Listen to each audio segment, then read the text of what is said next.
Watch this scene. Watch it carefully. Keep your eye on Bob. He's number 8.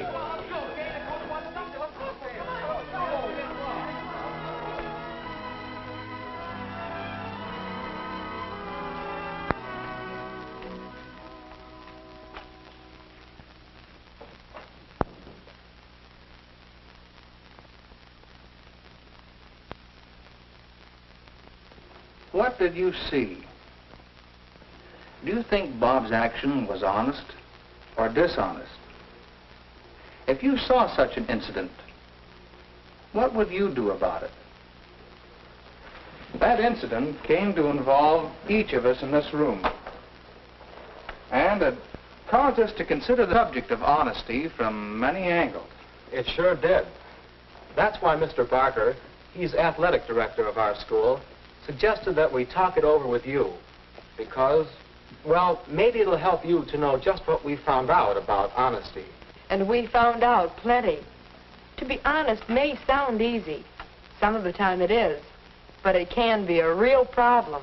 Especially when wanting to be honest conflicts with other things you want to do. Now, getting back to that scene in the locker room, it happens that Jim was a witness.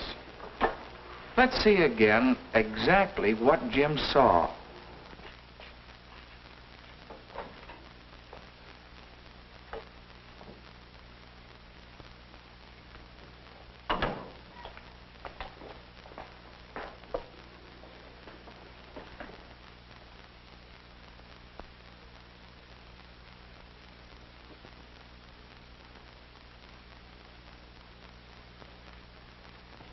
Well, what would you have done? I wanted to do the right thing, the honest thing.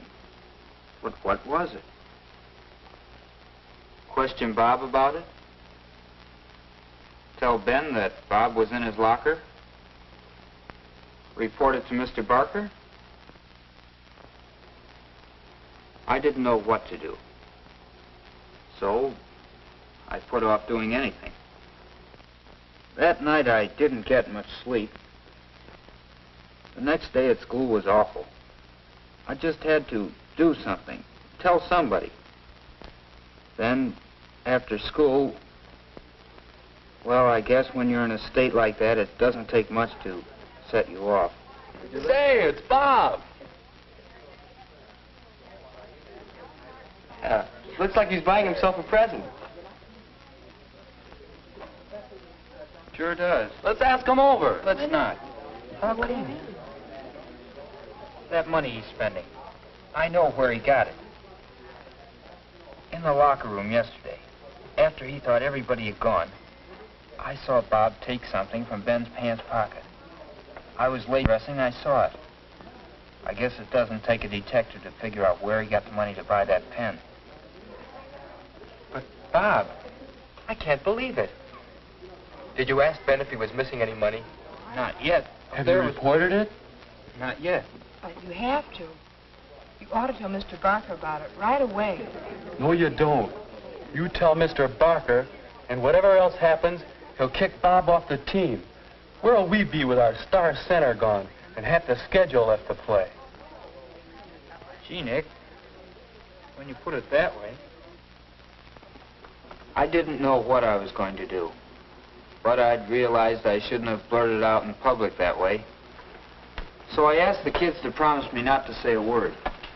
And did they? Yes, we promised, but then... This one's on me, Terry. Here's what happened. After Jim and Nick left the drugstore, Terry and I talked about what Jim had told us until... Terry, there's nothing for you to do but tell Mr. Barker about Bob. But we promised Jim. A promise to tell a lie doesn't count. I didn't promise to tell a lie. It's the same thing. I can't understand your being so calm about having a thief on your team. It's your duty to tell Mr. Barker, and if you don't, I will.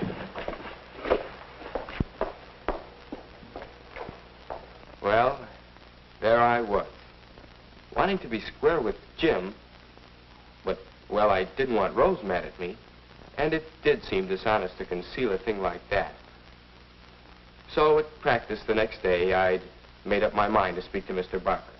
I don't know just how I was going to say it, but Nick and Jim had seen me. They moved in fast to keep me from talking. Well, I didn't get to speak to Mr. Barker that day.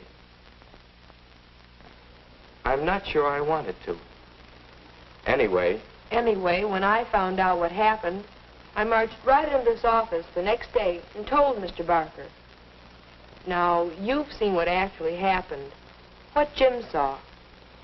Well, here's the picture I described to Mr. Barker.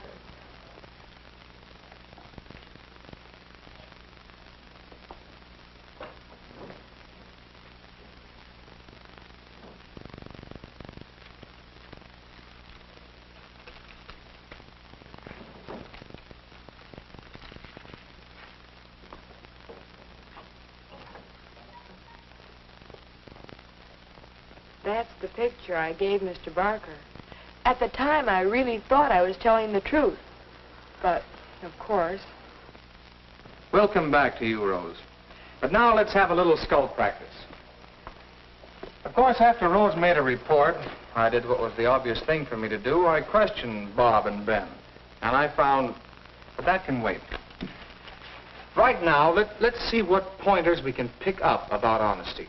Well, one thing I learned, to be honest, you have to find the truth. That's not always easy. I saw Bob take something from Ben's locker, and then I saw him buy an expensive pen. It seemed he had stolen some money. But you didn't know I'd stolen it. That's right. And you didn't even give me the benefit of the doubt. No. You should have asked yourself some questions, Jim. Is it logical to think that Bob would steal? Does it jive with your past experience of the way Bob operates? Jim, your physics teacher might say that you formed your hypothesis and jumped to your conclusion. You skipped that all-important part of testing your hypothesis. Sometimes it takes a lot of testing to find the truth. But now can we draw up another general principle about honesty? I'd say the next step is pretty obvious. Tell the truth. Is it that simple? No, I don't think it is simple. And certainly the way I described Bob slinking in and taking the money, that wasn't the truth. At least, not the way Jim told me the story. Maybe it was my fault. I wasn't careful to tell you exactly what I saw. Let's call it express the truth. We mean being careful that what you say is the truth. And also being careful when you talk about a thing, being sure that people understand what you mean. but there's something more to being honest than just telling the truth. When I promised Jim not to say anything, and then went to you intending to talk, wasn't that dishonest? And what about me? Maybe I wasn't honest when I broke it up and wouldn't let him tell. We said at the start that honesty often involves conflicts. Let's think back. It seems to me, Terry, that your intentions were honorable. Your conflict was between your pledge to Jim and your own sense of doing what was right. You believed you were doing the right thing, but Nick stopped you. There's a good deal to be said for his intentions, too. He was thinking of the good of the team. Not that I'm saying he was right. If it ever came about that we had to harbor a known thief on our team in order to win games. I guess I wasn't thinking very deep, but I could just see the whole season blowing up in our faces. Maybe inside, I didn't really believe Bob was a thief. Inside. I think that's the clue to this bigger thing we're seeking. How's this? Know yourself. Examine your motives. Know what you're doing and why you're doing it. If your intentions aren't honest, then your deed can't be completely honest. I guess this is the time for me to explain my hypocrisy. When I came in to tell Mr. Barker about Bob, I started by saying certain things. what I said and what I was really thinking were two different things. It was something like this. Mr. Barker, there's something you ought to know about one of your boys. There's something I want you to know about one of your boys. The boys won't say anything, so I feel I must be honest and tell you. I wish I didn't have to be the one to tell, but I want to be sure that you find out about Bob Foreman.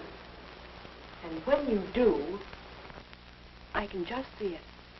You'll kick Bob off the team, and Terry will become the regular center.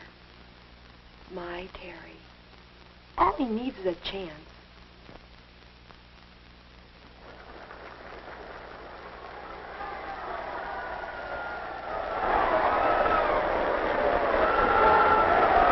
He'll be the star of the team, and I'll be sitting on top of the world.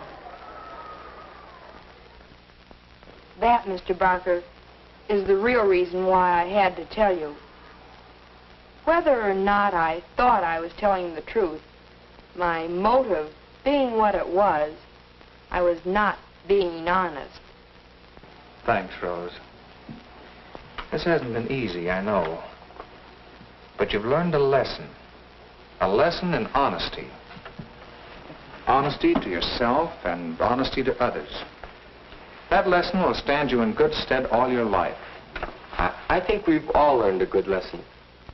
I've always heard that honesty is the best policy. Now I'm catching on to why that's so. It isn't always easy to be honest.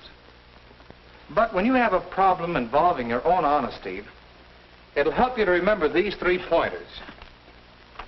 Know yourself. Be sure of your intentions, the motives behind what you're doing and saying. Find the truth. Test it in the light of past experience and by checking in every way you can. And express the truth. Make sure you say what you mean to say. And make sure your meaning is clear to your listeners. Now, Bob, tell us the truth. What really happened? Well, as for that fancy pen, I'd wanted just such a pen for a long time. And I bought it with money my aunt gave me for my birthday. And as for what happened in the locker room, well, it was this way. As soon as I finished dressing, I headed out into the gym. Then I remembered something and came back. I looked around for Ben, but he wasn't there. So I went to his locker. You see, Ben had been doing sound effects for the school radio program that morning. And he had borrowed something we'd need in practice. That's all. Honest.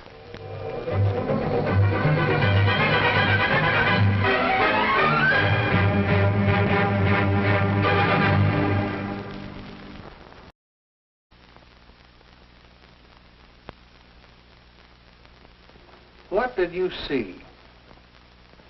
Do you think Bob's action was honest or dishonest?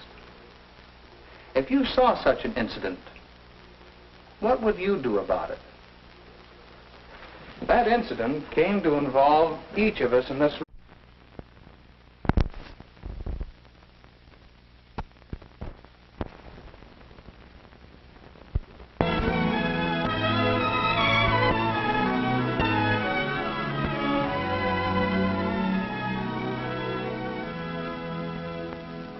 Watch this scene.